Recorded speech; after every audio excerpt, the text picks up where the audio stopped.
Welcome back. We're in Mahon, or Mahon, the capital of Menorca. We're spending the next few days here as we need to get our vang fixed after the passage across from Sardinia, and we're also taking the time to explore the city.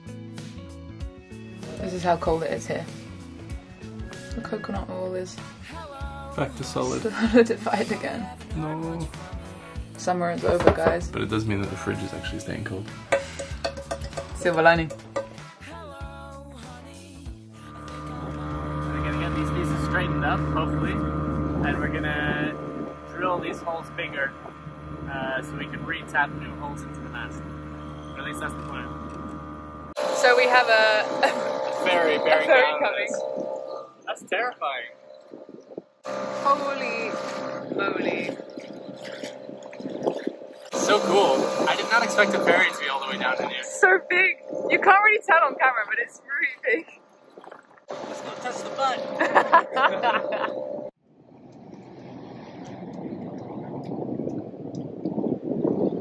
And we just made it to the dinghy dock. Just in time. Mahon is a beautiful city, and walking through the streets you can tell it has a rich history. It was occupied by the Moors in the 13th century, the Ottomans in the 16th century, before being captured by the British in 1703. The French then took the island in 1756 and held on to it until 1763 before they returned it back to the British, and it finally became Spanish for good in 1802. The reason for this back and forth was that the harbour was of strategic importance for the military and navy. Being so long and deep, it offers great protection from the dominant winds, making it one of the best ports in the area. In a time when navigation was so prominent and everything was done under sail, a port like this was highly coveted. On our way back from the shops, heavily loaded. Every 2 or 3 weeks or so, we'd get a really hardcore lifting workout. No, right? He's the one doing all the heavy lifting. Everything in his bags is like 3 times heavier than mine, right? You're doing well, Lars. He's got like a 12-pack of beer in there as well. Oh no, do you want to stop and rearrange? Yeah. Little shoulder pit stop. The dinghy's over there. Still got quite far to walk. Around the corner. One of the coolest things we learnt about Mahon was that it's where mayonnaise originated. Back in the 1700s, the French Duke of Richelieu invaded Menorca and took the port of Mahon. The Menorcans ate a very special sauce called aioli, and the Duke took this sauce back to France with him, calling it mayonnaise, meaning from Mahon. It became famous, and the rest is history. This place is awesome. The chandlery put us in contact with a metalworking shop here in Escastel, which is the cutest little town ever. And we just got off the phone with him. He said, "Oh, come on, I'm not actually working today, but I had to go to the workshop." Wait a sec, we don't know where we're going. Oh. 2 seconds. Menorca's great. Everyone's so friendly. Really helpful as well. Yeah. Look at this. Casual windmill. So we're heading to the metalworker's shop at the moment to see if he can fix this piece for the vang. I'm really hoping he can, because otherwise we won't be able to go sailing. And we've got some friends coming in a few days. So fingers crossed. This guy's sorting us out. Such a dude. He's helping us out so much. He's like really sharing his tools with us.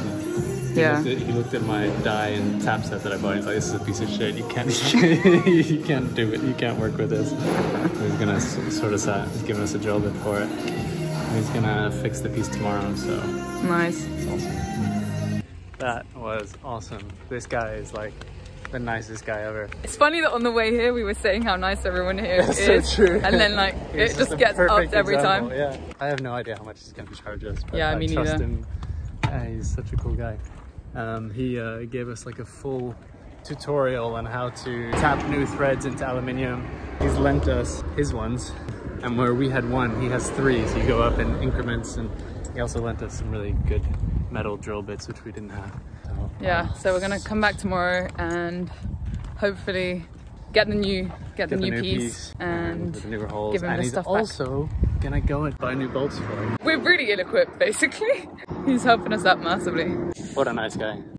Jose, man. Yeah, if anybody needs any metal work done in Menorca, go to Jose. Hermanos Perez. Perez. Yeah.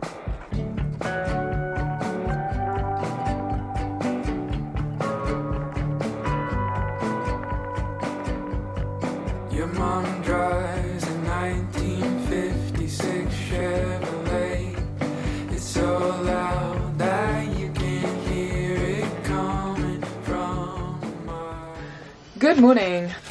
It's been a bit of a cold one this morning, actually. I can really feel winter's coming. I think I might need a duvet again. I kind of thought we would just never get a duvet out ever again. Yeah, me neither. I put away all my jumpers as well. Yeah. Slowly bringing them all out. We're just discussing what jobs need to get done today, because obviously we need to re-drill these holes in the mast. Fix the vang, yeah. To fix the vang. Yeah, because we need to give these tools back to Jose. Jose. The legend, the man himself. I'm excited to see what he does. And then hopefully this goes well and tap the holes perfectly and he gets new bolts for us and we just hook it all back up and we're good to go. Hey Lars, what do you think of your haircut? I think I need to take a shower and figure out what I've got after I've showered out all the gel that he put in it. But to be honest, I'm happy I kind of bailed on the long hair idea. Part of me is a little bit disappointed, I'm not gonna lie, to have not tried it at least once, but Never say never. never say never. Yeah, maybe at some point, we'll see. Breakfast for champions. Pan con tomate.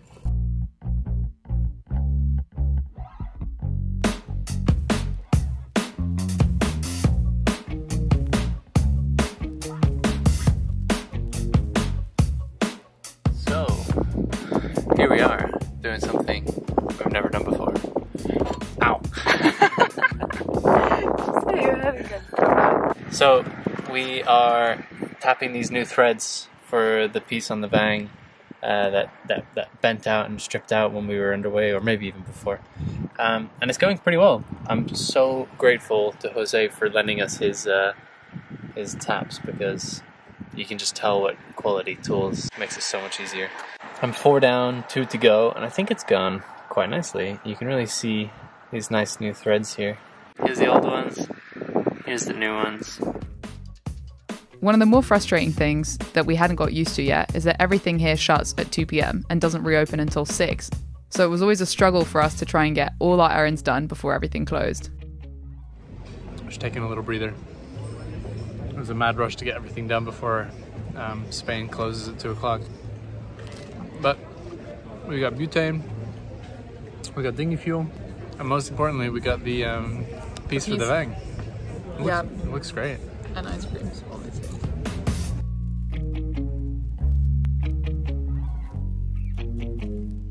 Check it out.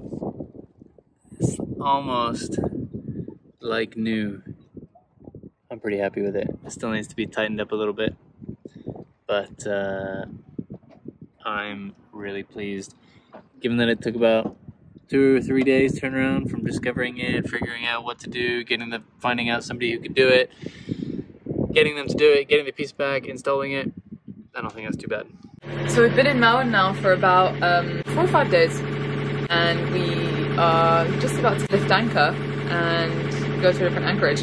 We've had to be here just because we've ran so many errands. We needed to get new butane, all sorts of things, and do some repairs. So that's all done now. Nice change of scenery, get to see a bit more Menorca. I've got to flake the anchor now. Time. Was that the call to duty? Yeah, that was like ready to Ding, go. ding. We're leaving. It's about time. Yeah. Excited to see something else. Yeah, but we got the vang repaired. Well done. That's what we needed. Yeah. Look at our beautiful new vang thing. I don't even know what that fitting's called, but it's fixed and it's reinstalled and it looks so good. Machine shop even polished it up for us, so it looks brand new.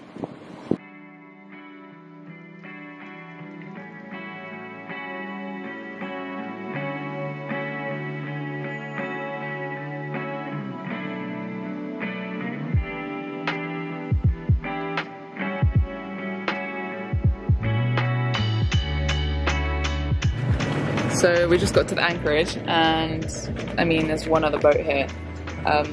Which isn't too bad in itself, but we didn't look at the wind before we left. We were just too excited to leave, and there's an easterly tomorrow, and this is exposed to the east. So we were wondering what to do, where to go. There's as much east as like 9 knots, but I think it'd be enough to make an anchor. I mean, there's already a bit of swell. Wow, but look at these colours. Yeah, it's beautiful, isn't it?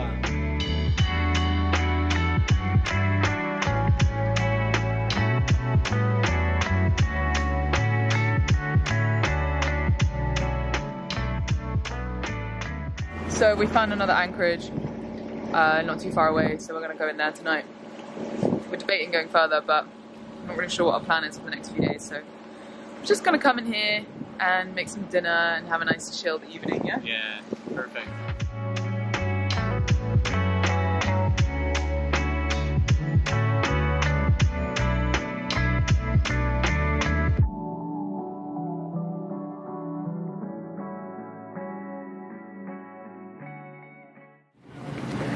Coming into the tiniest spot here.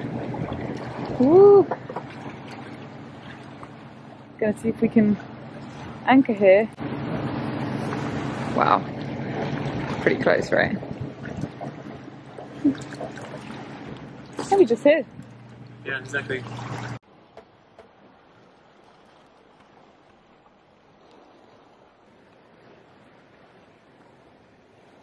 So that's the state of our primary fuel filter. Pretty gross. So this like black mayonnaise-y stuff can apparently mean one of two things. Either you have tar in the fuel because it's like old, they call it flat diesel, and then it just needs emptying out, or you've got growth in there and this is like a bacteria that's growing in there. I still don't know what it is. Apparently if it's a growth and you put bleach on it, it should whiten, but that didn't happen. And if it's tar and you put WD-40 on it, it should sort of disperse, which I don't really know how this stuff would disperse, but either way, it's not great. I'm hoping that this just hasn't been replaced in a really long time. I'm looking at like the rust stains on it. I think what we'll do is we'll just replace it, and then after about 100 hours, we'll replace it again and see what it's like. And if it's like this again, then we need to do something with the diesel. Tighten 3/4, so that means that pointing to there. Could you do a favor, please? Could you climb out the forward hatch and just turn the ignition on without starting the engine? Okay. I think that should start our electric lift pump, apparently. So people talk about wearing their thumbs out doing this. Our manual one just started working again. Maybe just running the engine a little bit there. Yeah, that's probably what it was. We're currently on the southern coast of the island of Menorca, which is home to an endless number of beautiful calas, or coves, which are perfect for anchoring. We picked up our friends Aurelie and Dan, who were staying with us for the week, and sailed over to the famous Cala Coves.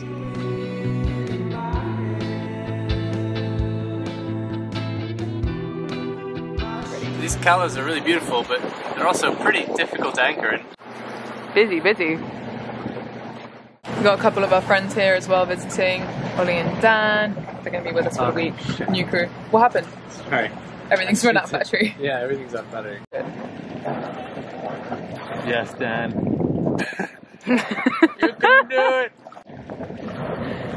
Oh. Oh? Oh. I mean, great entertainment. Oh. But if you put this down, It's a tight squeeze in the Cala, so we rafted up alongside some fellow cruisers that we'd met earlier in Mahon and set out to explore the cove. Not only is it stunning with crystal clear water surrounded by white cliffs, but it's also pretty unique in that it's home to about 100 caves. I assume that's probably where the arrow is, where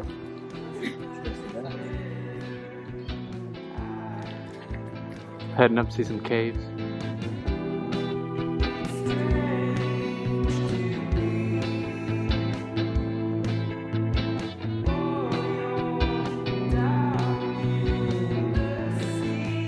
The name literally means cave cove in Catalan, and these caves were built as tombs between the 9th and 2nd century BC until the Romans arrived. In the 60s, a big hippie community moved in and lived in the caves until the local government kicked them out and sealed many of them off. Walking around, you can see hints of all this history. Whoa. That's very cool. Yeah. There's way more room in here than I thought. Multi-green. Just what we like. yeah, that's probably the main barrier right now to the Airbnb ability.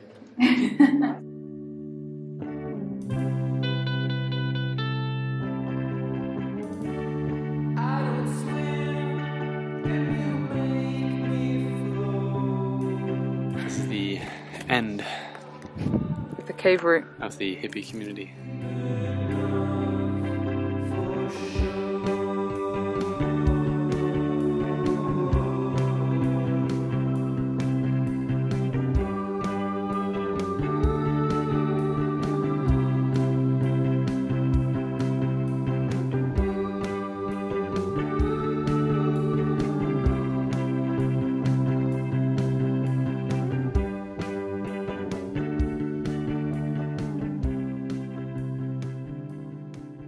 Thanks for watching this far. See you next time for some more adventures in Menorca. We use our dinghy to explore a freshwater river, we go on some great walks, and we even get some boat projects done on anchor before we sail to the next stunning city of Ciutadella